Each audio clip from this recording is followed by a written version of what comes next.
오늘은 창세기 강의 48번째인데요. 하나님을 예상하지 말라라는 제목으로 은혜를 나누려고 합니다.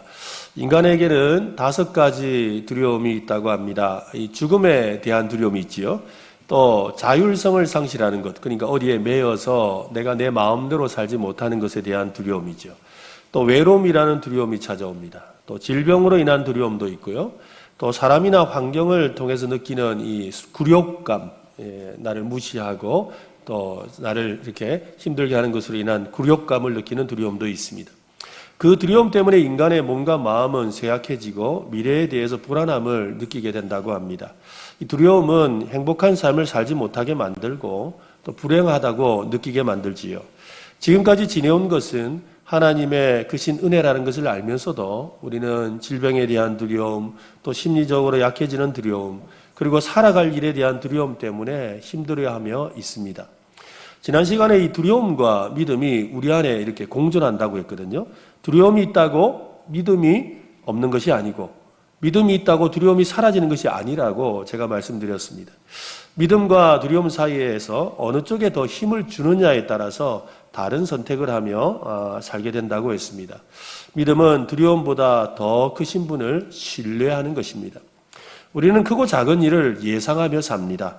오늘도 여러 가지를 예상하며 오셨죠. 오늘 목사님 설교가 좀 좋을라나, 짧을라나, 또 누가 왔을라나 하고 우리가 여러 가지 예상을 하며 이곳에 옵니다. 예상하는 능력은 하나님의 형상을 따라 창조된 특별한 존재라는 것을 보여줍니다. 앞으로 일어날 일을 예측하고 미리 준비하기도 하지요. 그런데 믿음과 이 예상을 혼동하는 분이 있습니다. 여러분, 예상은 믿음이 아닙니다. 예상은 그렇게 될 것이라는 기대이죠. 믿음도 앞을 내다보지만 우리의 눈이 아니라 하나님의 눈으로 소망하는 것입니다. 믿음은 막연한 예상과 같은 바람이 아니라는 겁니다. 우리가 함께 읽은 말씀에서 야곱은 여러 가지를 예상합니다. 그가 예상하는 것을 좀 살펴보면서 은혜를 나누고자 하는데요. 첫 번째로 에서는 아직도 적이, 그러니까 나를 해서 대적하는 그런 마음을 가지고 있을 것이라고 야곱이 예상을 합니다. 야곱의 눈앞에 20년 전에 그 장자의 명분을 두고 속였던 그의 형 에서의 영토인 에돔 땅이 펼쳐져 있습니다. 그는 에서를 속였고 에서는 그를 죽이겠다고 위협했습니다. 지난 20년 동안 에서의 분노가 풀렸다라는 어떤 소식도 그는 듣지 못했습니다. 라반을 향해 가졌던 이 두려움은 자신의 재산을 빼앗길까 두려워했다면 이 상호 불가침 약속을 하고 증거의 도를 세우는 것을 통해서 그 두려움이 사라졌지요. 야곱이 지금 느끼는 에서에 대한 두려움은 자신의 재산이 아니라 내가 죽을까 봐 두려워하는 겁니다. 자신의 생명을 빼앗길까 두려워하고 있습니다. 라반을 떠나야 하는 문제로 두려워했다면 에서를 만나는 문제로 두려워하고 있는 거지요. 에서를 만나서 화해하지 않으면 항상 불안한 마음으로 살아야 합니다. 야곱은 자신의 그 잘못을 잘 알고 있지요. 에서에게 용서를 구해야 한다는 것도 알고 있습니다. 에서의 불같은 성격을 누구보다 잘 아는 야곱은 에서의 마음을 돌이키는 것이 쉽지 않을 것이라는 것도 예상합니다. 20년 동안 묵혀놓았던 두려움이 서서히 그를 사로잡고 있습니다. 점점 커져가는 두려움을 가지고 여행을 계속할 수는 없었지요.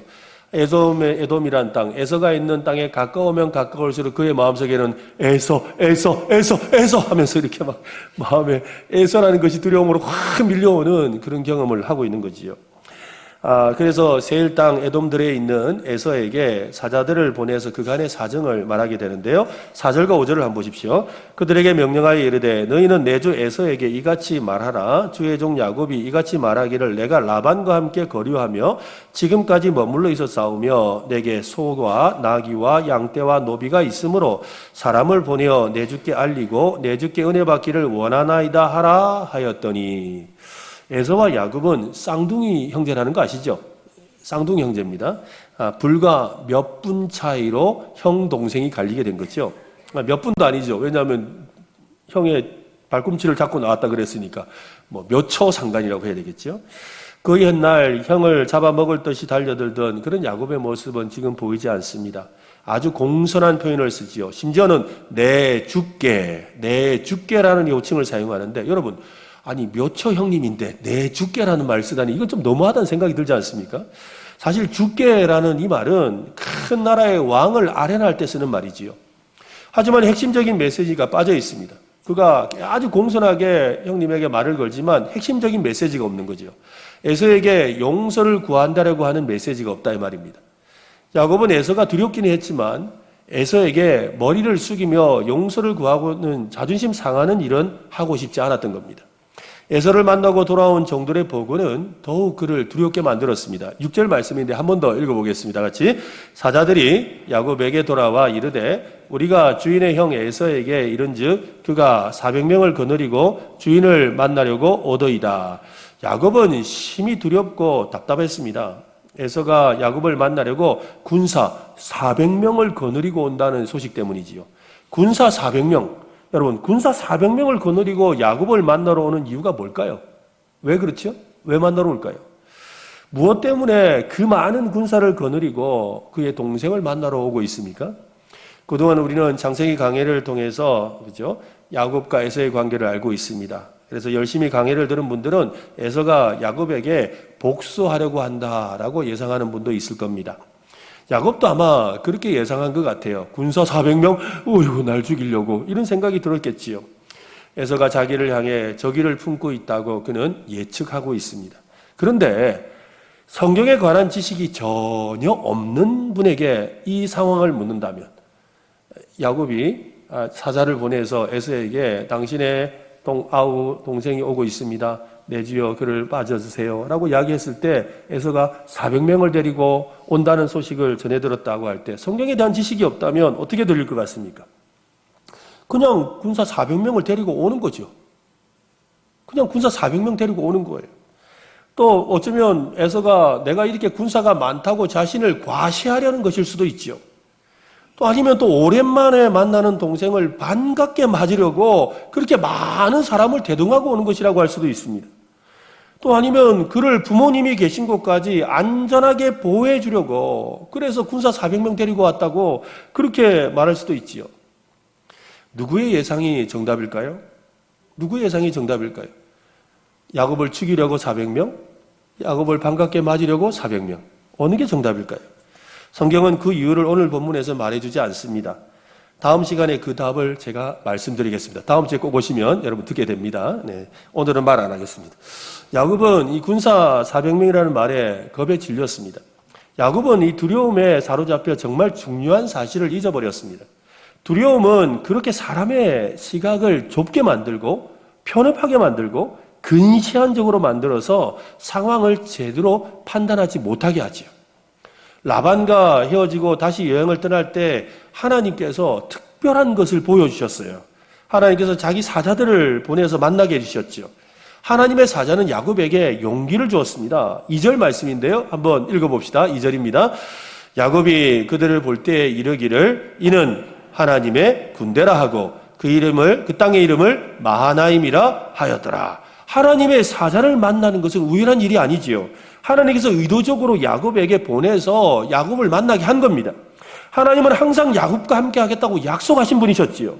다시 여행을 떠나는 야곱에게 그 약속의 증거로 또 그를 격려하기 위해서 하나님의 사자를 보냈는데 그 하나님의 사자가 그냥 사자가 아니라 여호와의 군대였다라는 거예요. 여호와의 군대. 그래서 그 땅의 이름을 내가 군대를 만났다고 해서 마하나임이라고 부른 거지요. 여러분 한번 생각해 보세요. 에서의 군사 400명과 하나님의 군대 중 어느 게 강합니까? 다시 물어볼까요? 에서의 군사 400명과 하나님의 군대 중 어느 쪽이 강합니까? 그죠? 하나님의 군대겠지요. 그들이 싸우면 누가 이겨요? 하나님의 군대가 이기는 거예요. 하나님의 군대가 누구 편이라고요? 야곱의 편이잖아요. 그런데 그는 왜 에서의 군사의 이야기를 듣고 겁을 먹었을까요? 에서의 군사 400명이 자기를 죽일 것이라는 그런 잘못된 예상을 하고 있을까요? 야곱은 두려움에 사로잡혀서 이 베델의 하나님을 잊어버린 겁니다. 두려움이 눈을 가리고 말았지요. 마하나임이라는 하나님의 군대를 볼 수 없게 만들었던 것입니다. 오늘 여러분 마음속에 있는 그 두려움이 사라질 수 있기를 바랍니다. 두려움의 그 눈꺼풀이 벗겨지고 주님을 바라보는 눈이 열리시기를 예수님의 이름으로 축원합니다. 정확하게 알지 못하는 것을 추측하고 부정적인 생각과 두려움에 사로잡힐 이유는 없는 겁니다. 그보다 확실한 것을 바라보며 긍정적인 믿음을 가져야 되죠. 여러분, 뭔가 예상할 때 이왕이면 긍정적으로 예상하세요. 부정적인 거 예상하지 마시고 긍정적으로. 왜? 아무것도 일어난 일이 없잖아요. 어떻게 될지 모르잖아요. 이왕이면 긍정적으로 생각하고 긍정적으로 예상하는 여러분 되시기를 바랍니다. 우리가 확실히 예상할 수 있는 사실은 하나님은 우리의 편이시라는 거죠. 하나님은 우리를 도우시는 나의 아버지가 되신다는 것입니다. 이 사실만이 확실한 것입니다. 이 사실을 갖게 된다면 모든 두려움에서 이기게 될 줄로 믿습니다. 두 번째 잘못된 예상은 이 선물이 자신의 잘못을 덮어줄 것이라고 야곱은 예상했습니다. 야곱은 잔뜩 겁에 질렸습니다. 죽느냐 사느냐의 절체절명의 위기를 맞았다고 자신은 예측하지요. 명석한 그의 머리로 대안을 마련합니다. 자신은 무장한 행렬이 아니기에 승산이 없는 정면 대결을 피하고 희생을 최소화하기 위한 방법을 찾죠. 그 방법은 자기의 가족들을 또 재산을 반으로 나누는 겁니다. 그래서 절반만이라도 살리자. 절반만이라도 살리자. 이 전략을 세우는 거죠. 에서가 한 무리를 공격하면 시간을 확보한 다음 다른 무리가 멀리 도망을 가서 피하자는 겁니다. 여러분, 잘못된 예상이 잘못된 계획을 만들지요. 항상 그래요. 잘못된 예상을 하기 때문에 잘못된 계획을 세웁니다. 나름의 대안을 마련한 야곱은 하나님께 절박하게 기도를 합니다. 9절부터 12절까지 그 내용이 나오는데 그 중에 핵심적인 게 11절인데요. 한번 같이 한번 읽어보시죠. 내가 주께 간구하오니 내 형의 손에서 에서의 손에서 나를 건져내시옵소서. 내가 그를 두려워함은 그가 와서 나와 내 처자들을 칠까 겁이 나기 때문이니이다. 간절히 하나님 앞에 간절히 기도하며 보낸 밤이 지나고 이제 날이 밝았습니다. 일어나자마자 자신이 계획한 대로 형 에서를 위한 예물을 준비합니다. 여기서 처음으로 야곱이 가지고 있는 이 재산의 규모가 얼마나 되는지에 대한 윤곽이 드러나요. 야곱이 준비한 이 선물의 규모를 보면 그의 재산을 짐작할 수가 있죠. 여러분, 이 선물은 자기가 많은 것 중에 조금 주는 거잖아요. 그렇잖아요. 그죠? 내 거 다 주는 게 아니거든요. 그러니까 야곱이 지금 주는 선물을 보면 이 재산이 얼마나 많은지 한번 짐작해 볼 수가 있는 거예요. 한번 그의 재산을 한번, 선물의 내용을 한번 보세요. 14절, 15절인데요. 암염소가 200이요. 수렴소가 20이요. 암양이 200이요. 수량이 20이요. 전나는 낙타 30과 그 새끼요. 암소가 40이요. 황소가 10이요. 암나귀가 20이요. 그 새끼 나귀가 10이라. 총 550마리. 이게 그의 재산이 아니에요, 여러분. 에서에게 주는 선물이라고. 그거 놔주면 좋겠다. 그죠? 그렇게 엄청난 걸 선물로 주고 있는 거예요. 새끼를 낳고 젖을 암컷이 사실 더 비싸거든요. 근데 암컷이 몇십 배로 많잖아요. 아까 암염소는 200이고 수렴소는 20이고 암양은 200이고 수량은 20이다. 엄청난 차이죠. 엄청난 선물 보따리를 준비하고 있습니다. 야곱은 역시 뛰어난 전략가지요. 그는 심리전에서도 능합니다. 선물을 이 셋으로 나누어서 차례로 보내는 그런 전략을 구사합니다. 연이은 선물 공세를 하려는 것이지요. 각 무리의 책임자들을 보내면서 또 어떻게 해야 될지 설명도 합니다. 그래서 어떻게 하느냐 하면 첫 번째 무리가 오죠. 오는데 이거 뭐야? 너희들 누구야? 그러니까 아니 저희 주인 야곱님께서 에서님에게 드리는 선물입니다. 그래 왜? 이거 선물을 왜 줘? 나한테 아이고 희한하네. 야야 알았다. 그러고서 또 걸어가는데 야 넌 또 뭐야? 그러니까 우리 주인님께서 에서님에게 드리는 선물입니다. 아니 아까 받았는데? 아니 왜 또 주는 거야? 아이 참 내 이런 거 왜 하는 거야? 그러다가 또 한참 걸어가는데 또 야 넌 또 뭐야? 아니 우리 주인님께서 에서님에게 드리는 선물입니다. 아니 받았는데 왜 자꾸 주는 거야? 이 전략을 지금 쓰고 있는 거죠. 이 마음에 응어리진 것을 선물로 3번, 2번, 3번 받으면서 그것이 풀어지기를 바라는 전략이라는 겁니다. 그리고 야곱은 각각의 때를 맡은 종들에게 자신이 해야 될 말을 일러주었지요. 대하술까지 사전에 철저하게 준비를 했습니다. 거의 한 번에 200마리에 이르는 한때의 선물 규모도 압도적인데 그것이 3차례 반복해서 주어지면 누구나 놀라지 않을 수가 없습니다. 사람의 마음을 누그러뜨리는데 여러분, 선물만 한 것이 없습니다. 크든 작든 마음이 담긴 선물은 꽁꽁 잠근 상대방의 마음을 여는 좋은 열쇠가 되는 겁니다. 언젠가 한번 회사에서 청소 일을 하시는 여집사님이 저에게 상담을 요청해 왔습니다. 함께 일하는 그 반장님이 있는데 자기를 굉장히 힘들게 한다는 거예요. 그래 청소하고 나서 잠깐 쉬는 시간에 이제 회사 그 바깥에 있는 베란다에 앉아서 이렇게 차를 한잔 하면서 이렇게 같이 이야기도 하고 쉬고 있는데 이상하게 반장님이 자기는 말도 못하게 하고 무시하고 또 은근히 왕따를 시킨다는 거예요. 너무 마음이 힘들다는 거예요. 그리고 별일 아닌데 막 화를 내고 이래서 어떻게 하면 좋을지 모르겠다며 목사님 우리 반장님 마음 좀 변화되도록 기도 좀 해달라 하더라고요. 그래서 같이 기도를 했죠. 하나님 우리 반장님 마음이 돌아와서 우리 집사님 잘 대하게 해달라고 기도를 했어요. 그러고 나서 제가 그 집사님에게 부탁을 했죠. 집사님 제가 말하는 거 하나만 좀 실천해 볼랍니까? 그래서 뭔데요? 해보지요. 그래요. 아침에 내일 출근하시면 이 반장님과 또 직원들을 위해서 그 자판기 커피 그때 당시 한 200원 300원 했는데 그 자판기 커피 한 잔씩 좀 빼드리세요. 그 해봤자 1,000원밖에 안 드니까 그 자판기 커피 좀 빼드리세요. 그리고 그걸 한 며칠만 좀 하시면 좋을 것 같아요. 그랬어요. 그러고 나서 다음 날이 됐는데 이 집사님이 전화가 왔어요. 목사님이래요. 왜요? 그러니까 아니 어제 목사님이 그 자판기 커피 빼주라 그랬잖아요. 그래 제가 오늘 했거든요. 그래요. 그래 어떻게 됐는데? 그러니까 아니 차 한 잔 마시고 반장님이 반응이 바뀌었어요. 저를 너무 좋아해요. 200원 쓰고 마음이 바뀌었다는 거예요. 진작 할걸요 이러는 거죠. 여러분 사람의 마음을 누그러뜨리는데 선물만 한 것이 없습니다. 크고 작은 선물을 주고받는 것은 아름답고 좋은 일입니다. 여러분 저도 선물 받으면 좋아합니다. 여러분 누구나 마찬가지예요. 여러분 우리는 서로 작은 것을 주고받는 이 선물하는 마음이 좋은 거예요. 여러분 왜 그렇습니까? 하나님은 우리에게 선물을 주시는 분이거든요. 은혜가 바로 선물이지 않습니까? 그러니 우리가 서로 선물을 주고받는 것은 하나님의 사람이라는 것을 보여주는 증거가 되죠. 은혜 받았으니 은혜를 나누는 거 아니겠어요? 그러니까 내가 하나님으로부터 받은 선물이 있으니까 또 누군가에게 선물하는 거예요. 대가를 바라지 않는 선물일수록 상대방의 마음을 더욱 활짝 열지요. 여러분 선물하기를 힘쓰시길 바랍니다. 그죠? 여러분 관계가 좀 힘든 분이 있다면 더 선물하세요. 선물하면 돼요. 야곱의 선물에는 그런데 대가가 있었죠. 선물을 통해 자신의 잘못을 잊어주고 자기를 죽이려는 마음이 녹기를 바라는 그 대가가 있었습니다. 선물이 에서의 마음을 녹이는데 어느 정도 효과가 있었을 겁니다. 하지만 야곱이 착각한 것이 있었습니다. 선물이 자신의 지은 죄를 없애줄 것이라고 예상한 거죠. 선물이 마음을 누그러뜨리는 것은 가능할지 몰라도 선물이 지은 죄를 덮을 수는 없지요. 그런데 선물이 자신의 지은 죄를 덮을 것이라고 예상했다 이 말이에요. 솔직하게 자신의 잘못을 인정하고 고백하고 용서를 구해야 되는데 말입니다. 아무리 많은 선물을 주고 마음을 누그러뜨리더라도 이 과정, 자신의 용서를 구하는 과정이 빠지면 소용이 없습니다.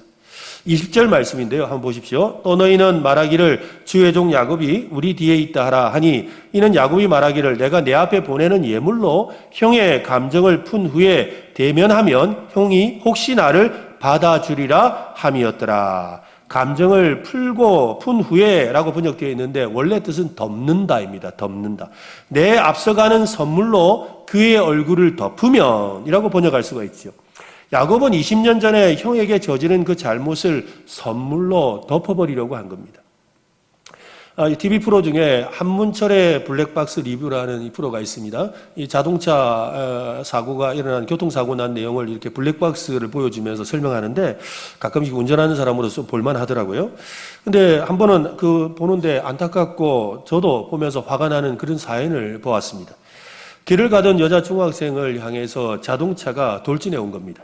그래서 여학생은 크게 다쳐서 병원에서 사경을 헤매고 있습니다. 가해자인 운전자는 찾아와서 죄송하다는 말을 한 번도 안 했대요. 한 번도 안 했대요. 그러다가 이 사람이 이제 재판을 받고 감옥에 가야 되는 상황이 되니까 그때서야 음료수를 한 박스 보내고는 미안하다고 하면서 합의 좀 해달라는 거예요. 합의가 되어야 자기가 감옥에 안 가니까. 그때서야 음료수 한 박스 주고 합의해달라고 하더라는 거예요.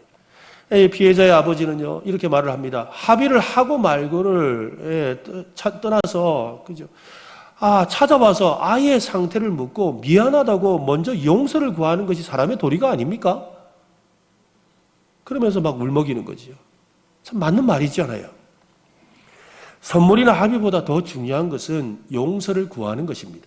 용서는 자신의 잘못을 인정하는 데서 시작되어야 하죠. 대충 얼버무리는 것이 아닙니다. 내가 무엇을 잘못했고 나로 인해 어떤 피해가 생겼는지를 인정하고 선처를 바라는 것이 용서를 구하는 바른 자세입니다. 여러분, 용서를 구하는 것을 주저하면 안 됩니다. 하나님께도 마찬가지지요. 하나님께 용서를 구하기보다 예물과 봉사와 섬김으로 하나님의 마음을 누그러뜨리는 일에만 열심을 내는 사람들이 있어요. 구약시대에도 이스라엘 백성들이 하나님께 책망받았던 이유가 바로 그거예요. 야, 너희가 가져오는 천천의 수량과 만만의 기름진 것들이 나에게 다 소용이 없다. 내가 진짜 원하는 것은 이내다. 너희가 나를 사랑하는 마음으로 와서 회개하고 돌이키는 것이다. 오히려 너희가 가져오는 이 재물이 오히려 역겹다 하고 하나님이 말씀하시는 거예요. 뭔가 순서가 잘못된 거죠.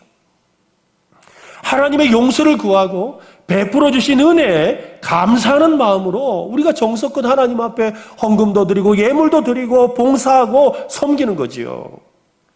우리가 드리는 예물과 봉사가 우리의 죄를 덮지는 않아요. 하나님은 그저 우리를 용서해 주시는 선물을 주십니다. 그 선물을 받아서 감사하는 마음으로 그 은혜에 감격해서 예물도 드리고 봉사도 하고 섬기는 거예요. 여러분, 이것을 놓치지 마시기를 바랍니다.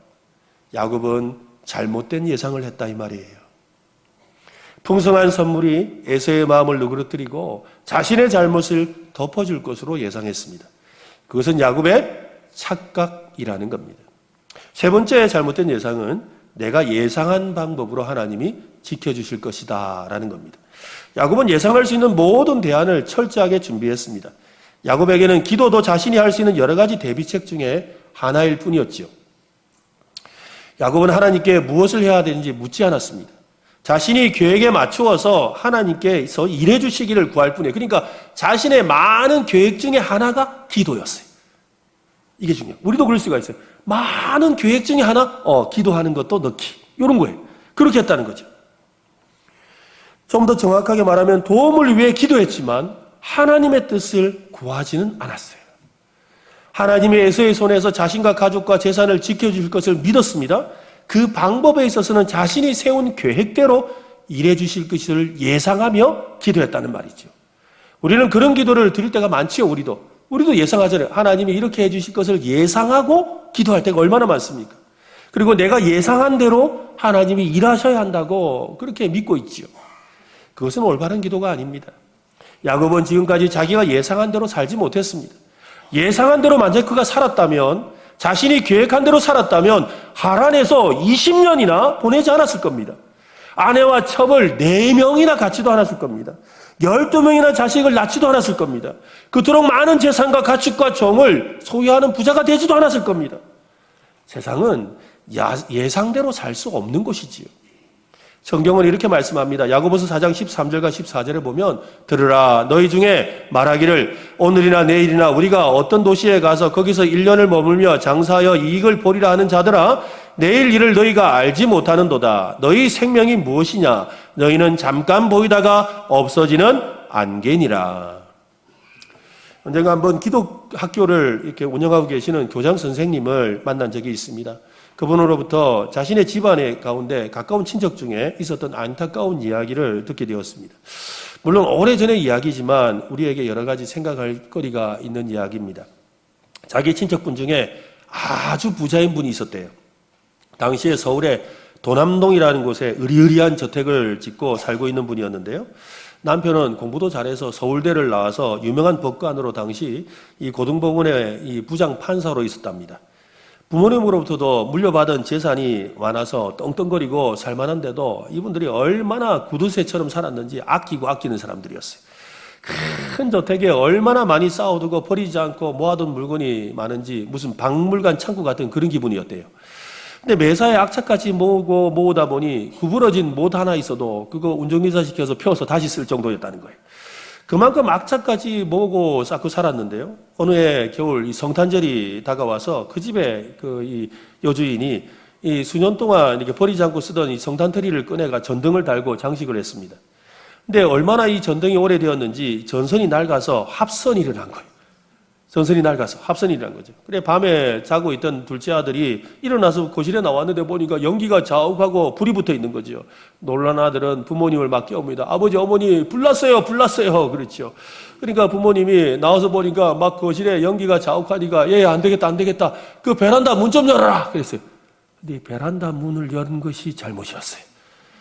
한겨울에 이 베란다 문을 확 열어 제치니까 세찬 바람이 그냥 집 안으로 확 들어오면서 불이 그냥 더 붙어버린 거죠. 그래, 그 불이 막 그 부모님을 그냥 한순간에 다 태워버리고 그 집안에 있는 모든 것을 다 태워버렸습니다. 그 집에 여러분 땅 문서, 채권이고 통장들 그거 다 있었는데. 근데 더 심각한 문제는 그때 당시가 이 금융 실명제가 아직 시작되기 전이었으니까 이 부모님들이 차명으로 이 통장을 만들어 놨는데 그 어머니, 아버님 돌아가시고 나니까 그 통장이 어디 있는지도 모르고 누구 건지도 모르는 거예요. 그래, 이 아들이 쫄딱 망해버리고 마는 거예요. 성경에도 그와 비슷한 이야기를 하고 있지요. 어떤 부자가 기름진 농토를 가지고 있었는데 풍년이 들었습니다. 곡간을 가득 채우고도 곡식이 남아 더 넣어둘 데가 없었습니다. 어떻게 할까 궁리를 하다가 속으로 이렇게 말하지요. 곡간을 헐고 더 크게 지어야겠구나. 그러면 충분히 쌓아둘 수 있겠지. 그리고 내 영혼에게 이렇게 말하겠구나. 이제는 편안히 쉬고 먹고 마시며 즐기자꾸나. 그러나 하나님께서 그에게 말씀하시죠. 누가복음 12장 20절인데 한번 같이 한번 읽으시죠. 하나님은 이르시되 어리석은 자여 오늘 밤에 내 영혼을 도로 찾으리니 그러면 내 준비한 것이 누구의 것이 되겠느냐 하셨으니. 성경에서 누구보다 예상 밖의 삶을 살았던 사람이 있습니다. 그는 다윗 왕이지요. 다윗 왕은 영광만 누린 것은 아닙니다.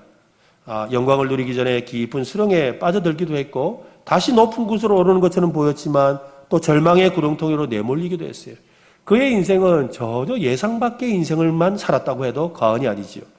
주변에 많은 사람이 있어 위로를 받고 힘을 얻기도 했지만 홀로 깊은 고독과 좌절의 외로운 밤을 보내기도 했습니다. 다윗은 지나온 자신의 그 예상 밖의 삶을 돌아보며 이렇게 고백을 합니다. 시편 18편 36절에 보면 내 걸음을 넓게 하셨고 나를 실족하지 않게 하셨나이다.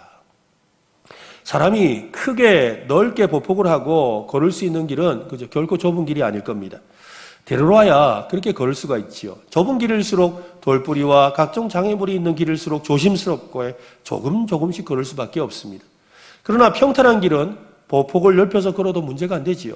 다윗의 인생은 그런데 여러분 결코 평탄한 길이 아니었습니다.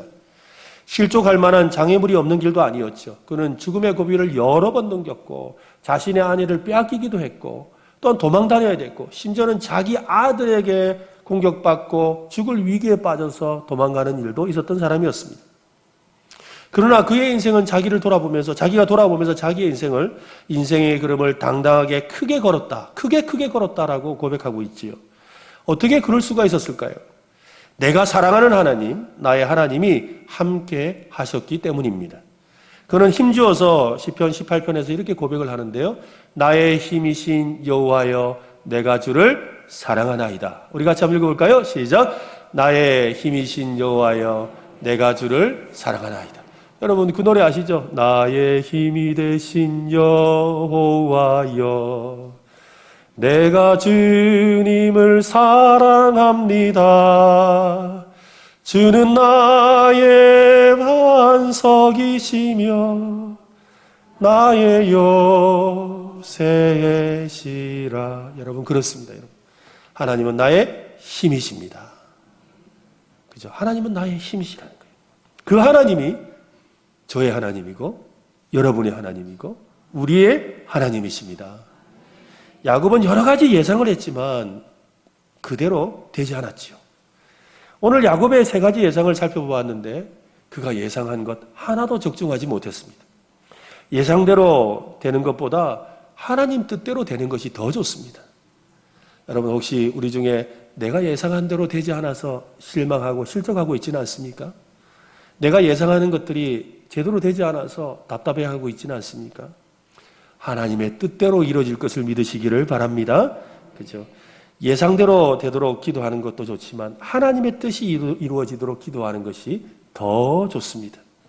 예상하며 계획을 세고 행동하기에 앞서서 먼저 하나님의 길과 방법을 물어야 합니다. 하나님께 기도하며 묻는 사람에게 언제나 좋은 길을 예비하시고 그 걸음을 넓게 하시고 힘이 되어주시고 도와주십니다. 나의 예상을 깨는 하나님의 은혜를 경험하는 오늘 저와 여러분 되시기를 예수님의 이름으로 축원합니다.